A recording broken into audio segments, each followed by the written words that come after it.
हम बात करेंगे अल्टरनेटिंग करंट की। अल्टरनेटिंग करंट का आइडिया हमें इलेक्ट्रोमैग्नेटिक इंडक्शन में मिल गया था, जहाँ पर कि हमने देखा था कि किसी मैग्नेटिक फील्ड में हमारा जो कॉइल था, अगर हम उसको रोटेट कराते हैं तो जो इंड्यूस्ड ईएमएफ या इंड्यूस्ड करंट होता है वो साइनसोइडल वेव होती है, यानी कि वो साइन फंक्शन के साथ कोसाइन फंक्शन के साथ वेरी करता है। तो वही यहाँ पर हम डिटेल में पढ़ने वाले हैं। अल्टरनेटिंग करंट या अल्टरनेटिंग वोल्टेज कौन होते हैं, जिनको कि हम ये कहते हैं कि वो अपनी वैल्यू कंटिन्यूसली चेंज कर रहे हैं मैग्नीट्यूड में एंड पीरियोडिकली इन डायरेक्शन, और ये रिप्रेजेंट किया जा सकता है साइन कर्व से या कोसाइन कर्व से। जैसे कि हम करंट की इक्वेशन लिखते हैं I बराबर आई नॉट साइन ओमेगा टी, और ईएमएफ की इक्वेशन लिखते हैं ई नॉट साइन ओमेगा टी। तो हमें उनके कर्व इस तरीके से देखने को मिलेंगे। यहाँ पर हमारे ग्राफ में जो V नॉट और I नॉट हैं वो हमारी पीक वैल्यू हैं करंट के और वोल्टेज के। पीक वैल्यू से मतलब हम कह सकते हैं कि वो इनका एम्पलीट्यूड है। अगर हम इसको एवरेज करते हैं for half cycle, full cycle के लिए करेंगे तो ज़ीरो आएगा। हाफ साइकिल के लिए अगर एवरेज करते हैं तो average value of current 2I not upon pi, और आप अगर एवरेज करते हैं इसको तो ये आपको मिलेगा for positive half, for negative half. इसी तरीके से अगर हमसे पूछा जाए कि इलेक्ट्रिक चार्ज ट्रांसफ़र कितना हुआ एवरेज वैल्यू और वन टाइम पीरियड के लिए, तो हम क्या करेंगे, हमारे एवरेज वैल्यू ऑफ करंट को मल्टीप्लाई कर देंगे टाइम के साथ में। तो एक तो हमें यहाँ से एवरेज का फॉर्मूला ध्यान रखना है कि एवरेज वैल्यू का फॉर्मूला क्या होता है, 2I नॉट बाय पाई, जहाँ पे I नॉट क्या है, हमारी पीक वैल्यू है। फिर एक और इम्पॉर्टेंट वैल्यू होती है जिसको हम आरएमएस वैल्यू बोलते हैं। आरएमएस वैल्यू क्या होती है, जैसा कि आपने पढ़ा था कि आपके जो करंट होता है उसका हीटिंग इफेक्ट होता है। तो जब हम काम में लेते हैं डीसी, तो हमें डीसी से जितना हीटिंग इफेक्ट मिल रहा है करंट की, एसी करंट की वैल्यू से भी अगर हमें उतना ही हीटिंग इफेक्ट मिल रहा है तो एसी करंट की उस वैल्यू को हम क्या कहते हैं, आई आर एम एस कहते हैं। तो जहाँ एवरेज का value 2I not upon pi था, वहीं आई आर एम एस का value I not upon root two है। इसी तरीके से वी आर एम एस यानी average value of R M S value of voltage is also V not by root two. यहाँ कुछ जनरल बातें हैं एसी के बारे में। जैसा कि हमसे पूछा जाए हीट प्रोड्यूस कितना होगा, तो देखिए आई स्क्वायर आर टी के फॉर्मूले में आप जो आई लेंगे वो कौन सा आई होगा, पीक वैल्यू, एवरेज वैल्यू या आरएमएस वैल्यू या इंस्टेंटेनियस वैल्यू, आई आरएमएस। यही मैं आपको कह रहा था कि आपको यहाँ पे हीटिंग इफेक्ट के लिए जिस करंट की वैल्यू को काम में लेना है अल्टरनेटिंग करंट में, क्योंकि अल्टरनेटिंग करंट में आपके पास बहुत सारी वैल्यूज़ है। इंस्टेंटेनियस वैल्यू है जो कि आपका साइन फंक्शन है, एवरेज वैल्यू है, आपकी पीक वैल्यू है, आरएमएस वैल्यू है। तो आरएमएस वैल्यू काम में लेंगे। एसी को बदला जा सकता है डीसी में बाय रेक्टिफायर, डीसी को बदला सकता है एसी में बाय इन्वर्टर, और इलेक्ट्रोलिसिस जो होता है वो एसी से नहीं हो सकता क्योंकि इसकी जो पोलैरिटीज़ हैं वो कंटिन्यूसली चेंज होती रहती हैं। एसी को मेजर किया जाता है हॉट वायर इंस्ट्रूमेंट से, मतलब जहाँ पे हीटिंग इफेक्ट काम में लिया जा सकता है, और किसी तरीके से हम इसको मेजर नहीं कर सकते क्योंकि इसकी पोलैरिटी जो है वो पीरियोडिकली चेंज होती रहती है। ट्रांसफार्मर जो है वो केवल एसी के लिए काम करता है, ये मैंने आपको बताया था इलेक्ट्रोमैग्नेटिक इंडक्शन में भी कि वहाँ पर हम ट्रांसफार्मर में किसको काम में लेते हैं, एसी को काम में लेते हैं। फॉर्म फैक्टर जो होता है वो क्या होता है, ये याद रखने वाली चीज़ है, इस पर डायरेक्ट क्वेश्चन पूछा सकता है। फॉर्म फैक्टर होता है RMS value over average value. तो आई आरएमएस का वैल्यू क्या था, I naught by root two. I average का वैल्यू क्या था, 2I नॉट बाय पाए। तो यहाँ पे हमें क्या मिलेगा, pi by two root two. RMS value को हम वर्चुअल वैल्यू या इफेक्टिव वैल्यू भी कहते हैं। एंगुलर फ्रीक्वेंसी डीसी का क्या लिया जाता है, ज़ीरो। ऑब्वियसली उसमें कोई फ्लक्चुएशन नहीं होता, इसलिए उसमें एंगुलर फ्रीक्वेंसी क्या लिया जाएगा, ज़ीरो। अब कुछ इक्वेशंस है करंट की जो हमें दी हुई हैं, on the basis of that हम अगर एवरेज या पी, ज़रूरी नहीं है कि हमें अल्टरनेटिंग करंट की इक्वेशन हमेशा साइन ओमेगा टी की तरह मिले। अगर ये हमें sign omega T cos omega T की तरह दिया जाता है या sign omega T plus cos omega T की फॉर्म में दिया जाता है, तो ध्यान रखिए पहले फंक्शन के लिए एंगुलर फ्रिक्वेंसी ओमेगा होगी, दूसरे फंक्शन को रिड्यूस करके I naught by two sine two omega t लिखा जा सकता है, यानी एंगुलर फ्रिक्वेंसी क्या होगी, टू ओमेगा। और जो तीसरा फंक्शन है उसकी एंगुलर फ्रिक्वेंसी क्या होगी, ओमेगा। इस केस में, तीनों केस में आपका एवरेज वैल्यू क्या रहेगा फॉर कंप्लीट साइकिल, ज़ीरो रहेगा। पहले केस में पीक वैल्यू आपको दिख रहा है आई नॉट है, मतलब साइन ओमेगा टी का कोफिशिएंट कह सकते हैं, तो वो क्या है, आई नॉट। यहाँ पे दूसरी इक्वेशन में वो क्या है, आई नॉट बाय टू, और तीसरी इक्वेशन में वो क्या होगा, I naught root two. Reason being that कि ये आपका दो उनका सुपर पोजिशन है, दो फंक्शंस का सुपर पोजिशन है। यहाँ पे आरएमएस वैल्यू भी हम निकाल लेते हैं तीनों के लिए।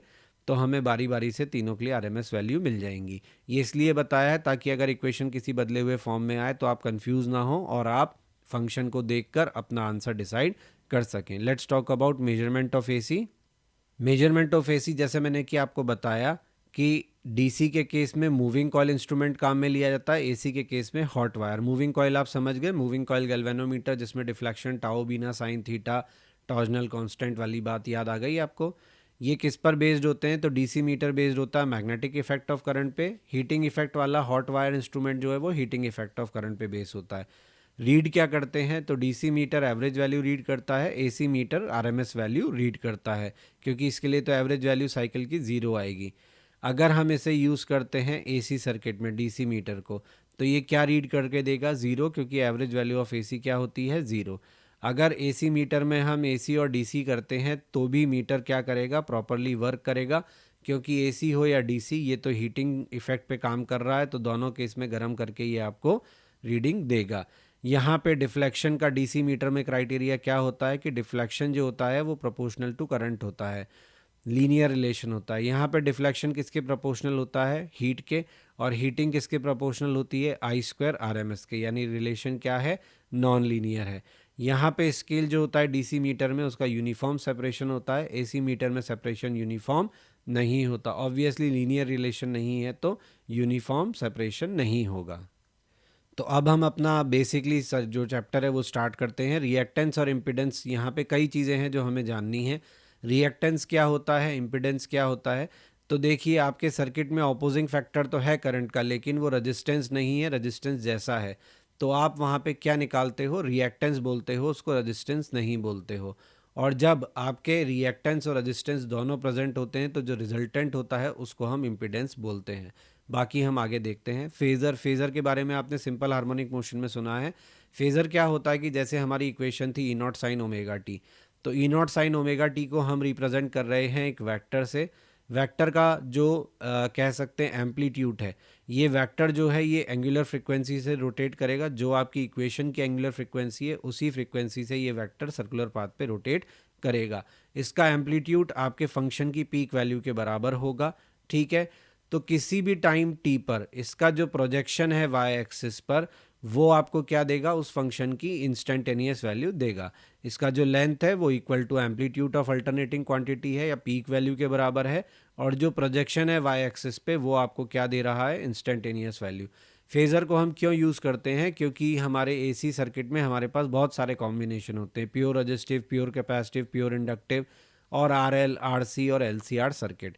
तो ऐसे केस में हमें क्या होता है कि फेज़र डायग्राम बहुत हेल्प करता है। जैसे कि अगर हम प्योर रजिस्टिव सर्किट की बात करें तो प्योर रजिस्टिव सर्किट में जैसे मानिए करंट का इक्वेशन है I equal to I naught sine omega t, ठीक है। पीक वैल्यू ऑफ करंट क्या लिखोगे? E naught by R. E equal to E naught sine omega t, ये आपके जनरेटर की या सोर्स की इक्वेशन है, उसके बेस पे आपने करंट की इक्वेशन लिख दी।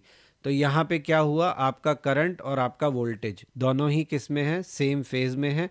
दोनों के बीच में कोई डिफरेंस नहीं है, क्योंकि देखिए इसकी इक्वेशन में भी साइन ओमेगा टी है, करंट की इक्वेशन में भी साइन ओमेगा टी है। ये रेजिस्टिव सर्किट है, यानी रेजिस्टेंस के अलावा और कोई एलिमेंट यहाँ पे लगा हुआ नहीं है।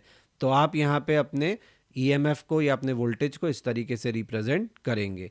अगर ये सर्किट होता इंडक्टिव सर्किट, तो इंडक्टिव सर्किट में क्या होता? सोर्स की इक्वेशन आपकी हर बार वही रहेगी, लेकिन करंट की इक्वेशन जो है वो आपकी वेरी करेगी। तो यहाँ पे करंट की इक्वेशन जब हम लिखते हैं तो हमें इक्वेशन में पाई बाय 2 का लैग मिलता है। पाई बाय 2 का लैग मिलता है, इसका मतलब क्या है कि करंट जो है वो अप्लाइड ईएमएफ से पाई बाय 2 पीछे चलता है। समझ रहे हैं आप? तो ये माइनस पाई बाय 2 आपको ये बता रहा है कि आपका जो करंट है वो ईएमएफ से पीछे चलेगा। इस बात को हम फेज़र डायग्राम में कैसे दिखाते हैं? फेज़र डायग्राम में हम ये दिखाते हैं कि हमारा जो ईएमएफ है वो करंट से कितने डिग्री के ऊपर आगे चल रहा है? पाई बाय 2 एंगल आगे चल रहा है। तो इस डायग्राम में आपको क्लियरली दिख रहा है कि there is a phase difference between your EMF and your current, ठीक है। और पाई बाय 2 का फेज डिफरेंस है, करंट जो है वो लैग कर रहा है, पाई बाय 2 से पीछे चल रहा है। अब यहाँ पे जो करंट की पीक वैल्यू है, जैसे रेजिस्टेंस के केस में आपने क्या लिखा था? ई नॉट बाय आर। आर इस केस में रिप्लेस हो जाएगा और यहाँ पे आएगा एक्सएल। एक्सएल क्या है? Inductive reactance. इंडक्टिव रिएक्टेंस की वैल्यू क्या होती है? इंडक्टिव रिएक्टेंस बेसिकली आपको ऑपोजिशन ऑफर्ड बाय इंडक्टर बता रहा है। इसकी वैल्यू होती है ओमेगा एल, और ऑब्वियसली इसकी यूनिट ओम ही होगी, क्योंकि ये जो वैल्यू हमने यहाँ रखी है फंक्शन में, यहाँ हमें दिख रहा है कि ये आर के डायमेंशंस को सेटिस्फाई करेगा, यानी इसकी यूनिट भी ओम ही आएगी। फॉर्मूला होता है ओमेगा एल। ओमेगा को हम लिख सकते हैं 2 पाई म्यू एल, जहाँ म्यू क्या है? फ्रीक्वेंसी है।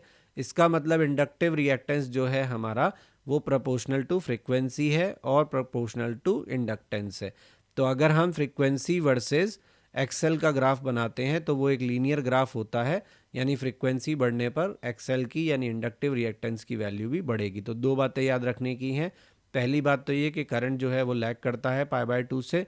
दूसरी बात ये कि एक्सएल का वैल्यू क्या होता है? Omega L. Please like, share and subscribe my channel. Press bell icon for important notifications and update, ताकि टाइमली आपको सभी इंपॉर्टेंट अपलोड्स मिलते रहें।